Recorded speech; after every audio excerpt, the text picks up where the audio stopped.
living of what typical children get to do. So while our care is exceptional, of the highest standard, we're licensed actually as a hospital. We don't really sing that to the hilltops because we don't want it to feel too clinical. But, our license is a hospital. But really what we do is bring it down to the level of, right, what do children really want to do? They want to experience each other. They want to build friendships. They want to, like you said, right, paint, swing. That's right. I mean, just do some normal stuff. And one of the most awesome things, we do a lot of awesome things, but one of the Yes, things that I love, one of the things that I love, when we started this as a board and an organization back in 2003 was, you know what, there's no way a parent is going to be able to pay for this service.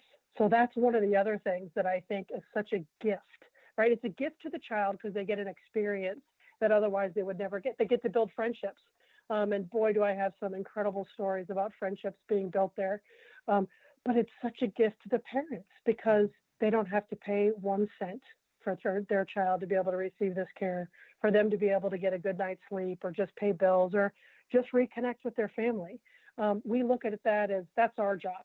Our job is to fundraise and come up with the funds to care for these children the way that they should be cared for while their parents get a short break. If it's 2 days, 5 days, 10 days, it's still short compared to 365 days a year. So yeah, what a privilege and honor it is to, find the fun.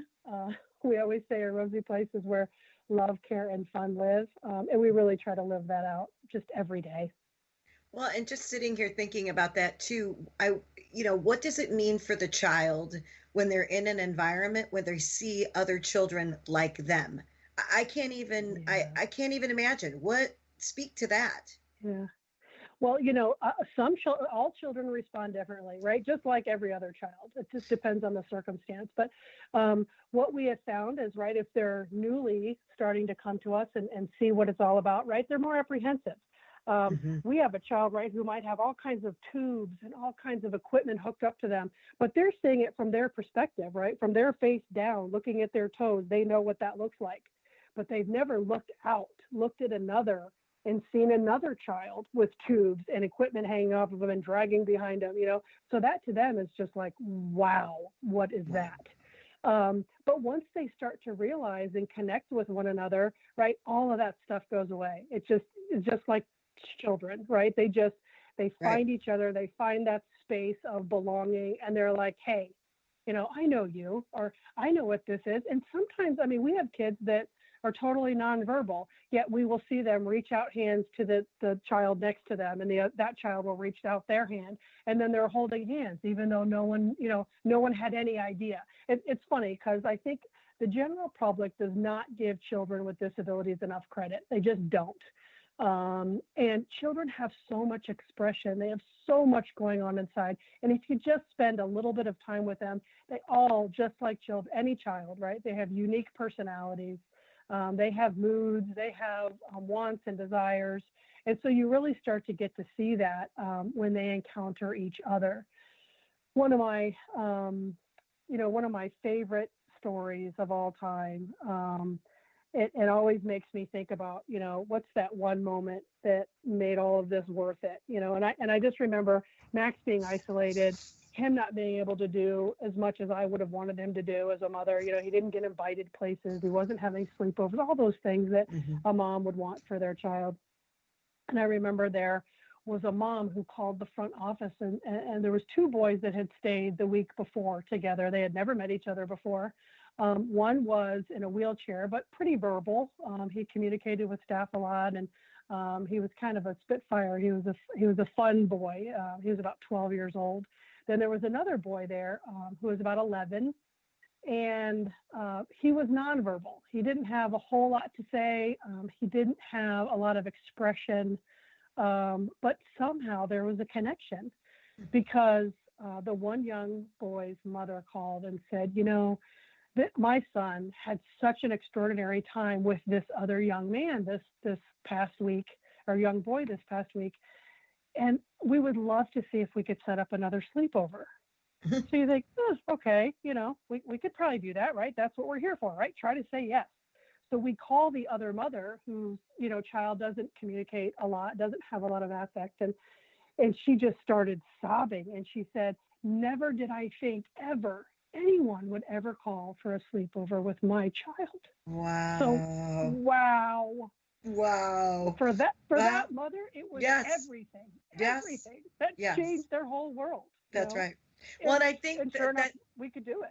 you probably don't even realize the ripple effect that your program has. It's not just about the children and then it's the parents, but because the parents get a little rest or a little relaxation, or they're able to spend time with their other children, because many of them, I'm sure that the medically fragile child is just one of, could be, Yes, several children in the family. And so I imagine you don't even realize the ripple effect of what the hard work that you guys do has, just yes, like that mother thinking that her son would never ever have another yes, sleepover or be able to arrange. That's awesome. yes. So It's just incredible. it is, and that's just what makes it all work. It's not, I mean, we need money to do what we do, but it's stories like that, it's the juice and the passion that keeps you going. And Yes, so for that, so my juice is when I get to see like a lot of the before and after pictures, which aren't going mhm. right now because we're in the middle of a pandemic. So it's affected our program. So we've kind of had to just back up and regroup a little bit and find ways to support our women in other ways rather than just the makeover. So what are you guys doing? Because I'm assuming that the pandemic has affected you guys as well. Absolutely. We're both a service-based oriented mission. It's about people and getting in front of them and coming alongside them and being partners in whatever that struggle might be. So yeah, right. It's challenging. It's different. But I think, what again, I'm very proud of is we've really successfully pivoted and said, okay, if we can't have children overnight for sleepovers right now, what can we do? Right. So we started immediately early. I was actually early in March. We delivered medical equipment to our local hospitals and nursing homes and to families. They needed equipment or chairs or extra supplies.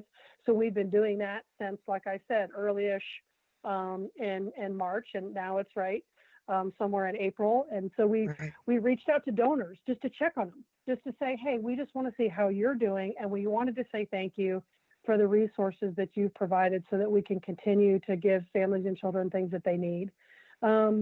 We started hosting bedtime stories on Facebook. And so we have a lot of our kids that jump on and get their bedtime stories from our staff, from local celebrities.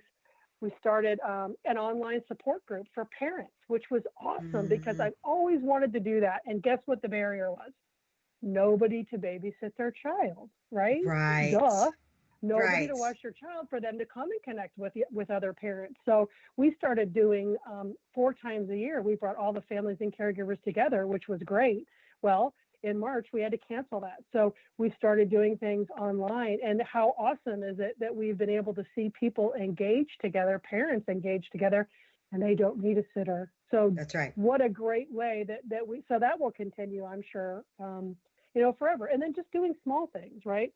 Delivering flowers to a parent that was feeling down, and we knew it. They just felt isolated. They were a single mom. They hadn't been able to get out with their child, and so we just dropped off flowers. We posted a tour on our website so people could actually see what we do or see the facility at A Rosie Place, since I can't show it to them, Right. right? So just little things, You just make the but yeah, shift.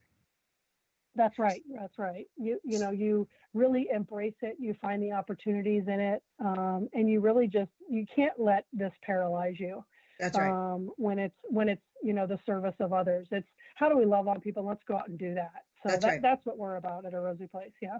So tell us where people can find out more about A Rosie Place. Oh, you're so wonderful. So of course you can go to our website, which would be www.arosieplace.org, and it's AROSIEPLACE because it's very rosy. Yes.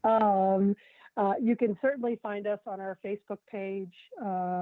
People are welcome and encouraged to call us anytime with anything. I think, if somebody in the audience knows someone with a child who is medically fragile, especially in Indiana, but really throughout our country, tell them that we're here for them. Guaranteed, they don't have a lot of support, regardless of where they live in the country. We're one of a handful that have really explored this mission and done a good job over the last, we're in our 10th year of serving kids now. So have them call us, have that family pick up the phone, find us, let us know what your story is, and see how we can help, regardless of where you live in the country. I would encourage people to learn more about our mission and the children and families that we're serving by visiting our website. If you feel so moved, engage with us, like our page. Again, this service for parents, they don't have to pay for. So if you feel moved to donate, that'd be awesome. Not expected, but be so grateful. Yeah, So people don't really understand. That's how we have to keep going. yeah, that's right. That's right. Awesome. Well, thank you. No matter what the times are, right? That's right. That's right. Yeah. Well, this has been awesome. Thank you so much for joining us today. If you have any questions about the guest, Tieal Bishop, you can contact me at kbecker@hellogorgeous.org. Visit our website at www.hellogorgeous.org. Thank you for joining me today on Hello Gorgeous, Everything Beauty, Cancer, and Inspiration. I'm your host, Kim Becker. And until next time, stay gorgeous.